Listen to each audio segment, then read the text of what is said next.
I wanted to do a little video on check on my mangoes that are growing along the driveway. Most of these, 99% of them have been in the ground for 1 year, and none of them have ever been watered. And we just focus on soil health, and I just want to show people and tell people what can be accomplished if they focus on soil health in Florida. You've got to leave the roots in the ground. That's the key. All these little plants and herbs, the herbs and grasses and legumes that come up by themselves are beneficial and are needed if you want this tree, your little young trees, to produce fruit every year and grow without any water. And we don't import inputs off the farm, except we do buy 4 bales of pine shavings, but we have pine trees growing here, so I don't look at that as a thing. And we do 8 bales of hay, so I make a compost, and I made a video of it. You could just watch that. It only needs to be done 1 time, so I'm not going to redo that video. But so that's all we do. You don't do soil tests. Soil tests, what they tell you in the soil test to do to your soil is completely different than what the sap analysis will tell you to do. And when you apply fungicides, it completely kills or not completely, but it severely damages the fungal network that lives in the root system of your soil. So I just watched a video of somebody that, I don't know, grows mangoes and all kinds of other fruit, but he had like 130 mangoes, and I didn't see any fruit on them, and the trees looked about the same age as mine, most of them. So I was just confused what he does to not get any fruit, but they don't tell you. Anyway, so this is what I do, and it's all certified. We get certified by 3 different certifying agencies. So we do baseline as USDA organic, and they're like, I don't know, anyway. So then we do the Real Organic Project, and we do biodynamic certification. The biodynamic certification is really hard, I'm not gonna lie. There's smart people that do that, and you really can't fool them. So anyway, we are certified so that all of our records, because we keep records, are documented, so that this could be replicated very easily, because it works. This particular tree came from the nursery with fungal problems and never grew. And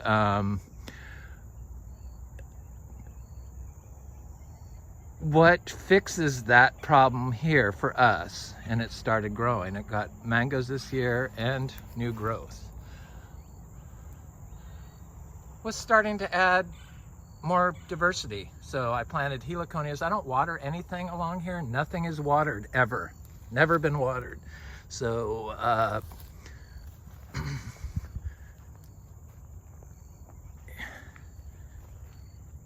I mean, you can see the results. I mean, we're here to grow fruit, not grow trees.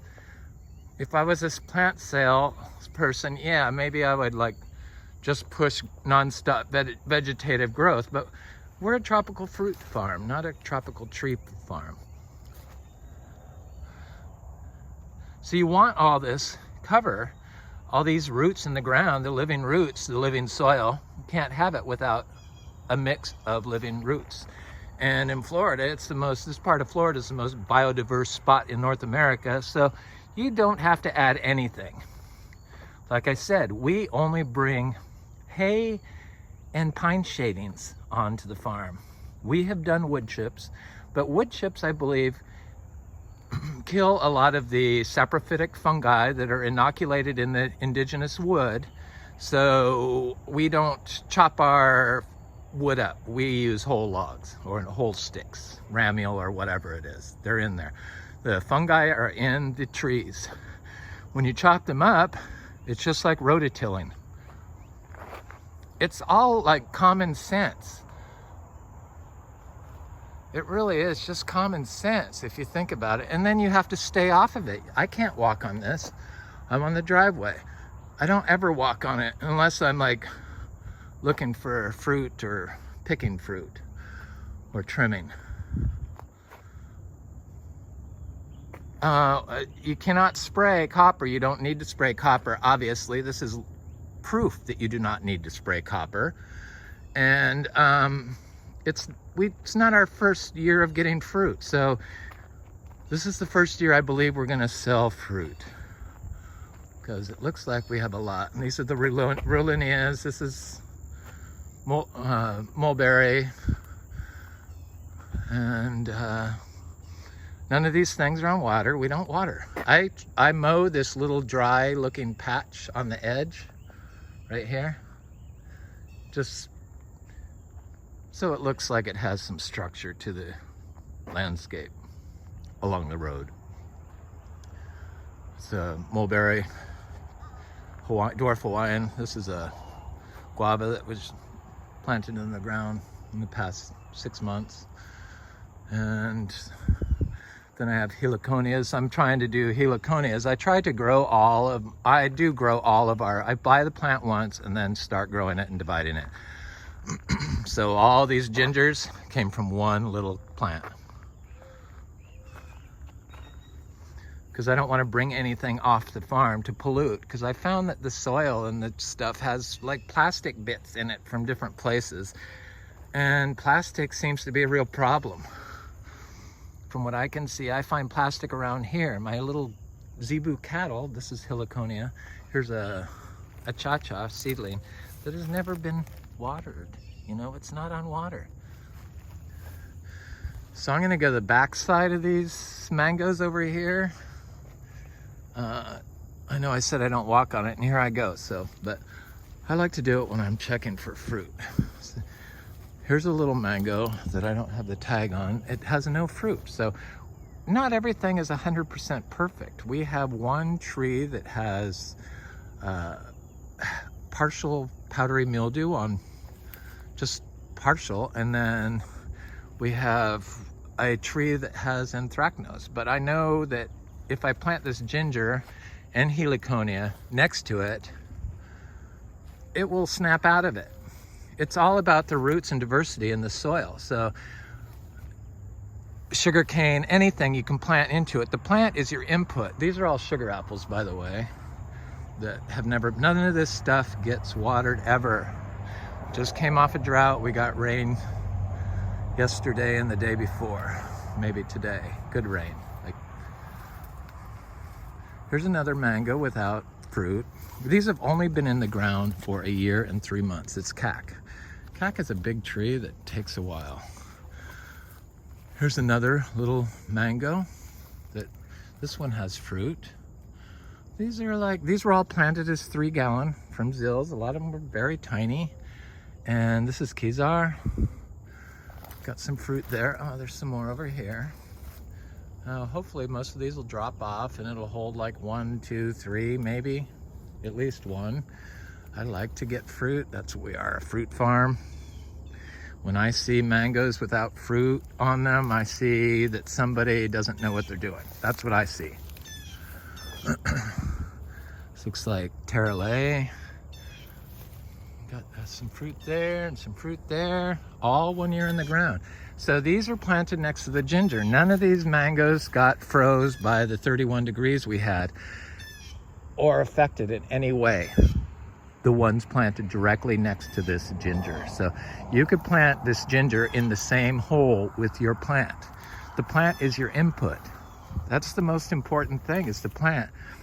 If you mulch this out with wood chips that you've chopped up and processed and killed most of the fungi that would decompose that wood faster into a more mineralized organic matter, you kill all the network of fungi that live in the roots of the soil.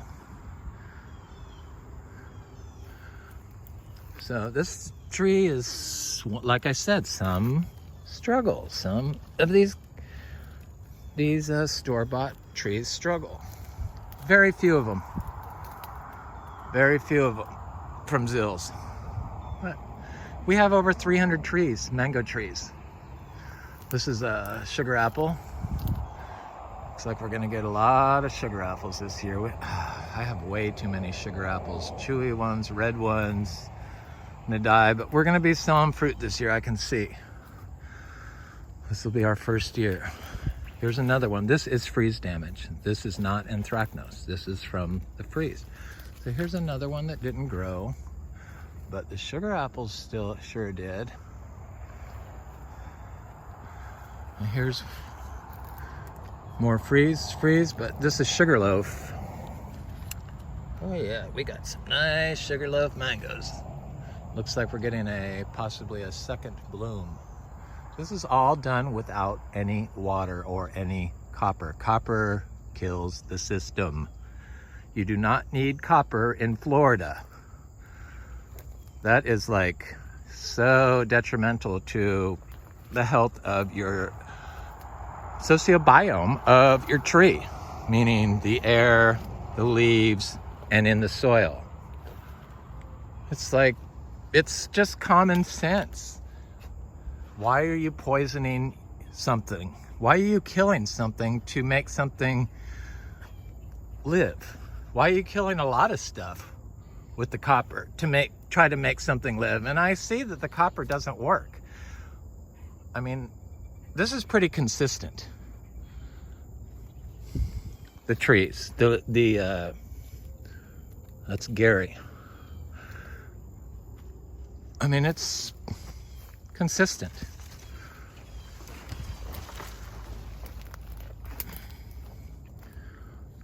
Kale Savoy. This is the freeze. The freeze all did this. But none of these trees died over here next to the Gary mango. I see no fruit on you.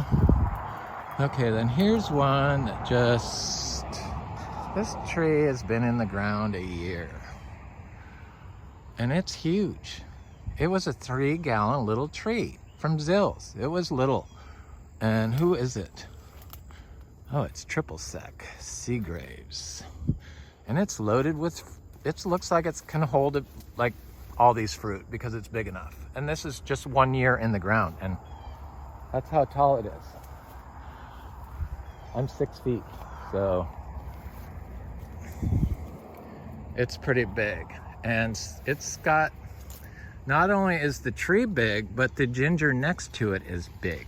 So the healthier the ginger, the healthier the tree. This is a big ginger. And then this is a small ginger. Of course, that ginger is not very big, but that's a big tree. You never know, I guess. I still haven't figured out. What I need to do is plant heliconia in this spot here, between these mangoes. And I bet that will, like, really kickstart the system for next year, so I could get fruit off 1-year-old mangoes that people dream of getting off 40-year-old mangoes. Soil health works. This is all verified, all certified, over certified. It was the only way I could get taken seriously in Florida, because people just didn't grow like this. People don't grow like this in Florida. And it works. It really works. This is freeze. This is not fungal damage. Guava. Oh, we're gonna have guava, biodynamic certified guava mangoes. I love it. Sugar apples, they don't need any water here. Nothing really needs any water. Our jaboticabas, I don't have a lot of jaboticabas, but I started growing some from seed. I have one that's flowering, but I tasted the jaboticabas and they're just, I like grapes better personally. That's just who I am. I think the trees are gorgeous. And so I've started intercropping now that I'm able to start adding more stuff, because it's just me doing all this gardening work. And sure, I'm obsessed with it. And because of that, I have like super ability to do it. But I just see how easy it is in Florida, and people deny it. Say you can't do it. We are a closed loop system. We bought some biodynamic preps from Josephine Porter Institute for 2 years straight, and 2 or 3 years straight. And then we bought some manure that was not verified organic a long time ago. And other than that, this is where a tree died, a sugar apple. And I planted this sugar apple seedling here, or Adamoya seedling from these trees. And I don't water, I've said that, but especially over here. So this was like really dry, and I just did it a couple weeks ago, but I wanted to see if it was still alive. Of course it is. You don't need to water really in Florida if you practice soil health. In fact, I know you don't. Citrus, greening-free citrus is a reality for us. All kinds of different varieties. So I'm not really sure what the other people are doing, but you need to really stop and throw your chemicals out and focus on your soil health, because that's the future. Biological farming. It's the only way to clean up Florida and make it paradise again. This is the freeze. No sprays required, no regiment required, consistently getting fruit every year. I don't understand showing videos of people's farms without any fruit, unless it's like a young system like this. But we have fruit. This will fall off, that'll fall off, but I hate how this looks like anthracnose, because that's what people will think, and clearly it's not. These are the new leaves.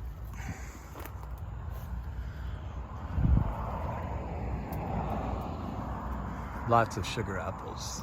I mean, I have so many Adamoyas. I've lost a lot of Adamoyas from not having the soil correct.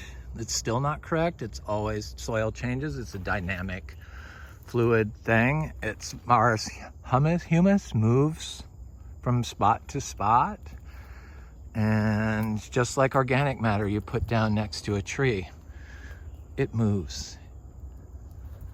It's a living system, but it can't move without roots in the ground. Living roots is a living soil. This is a living system to generate nutrient-rich food, basically for free in Florida. It is free for us, except for the trees, but now we just grow seeds pretty much, so it's not very expensive. Anyway, I just wanted to give you an update on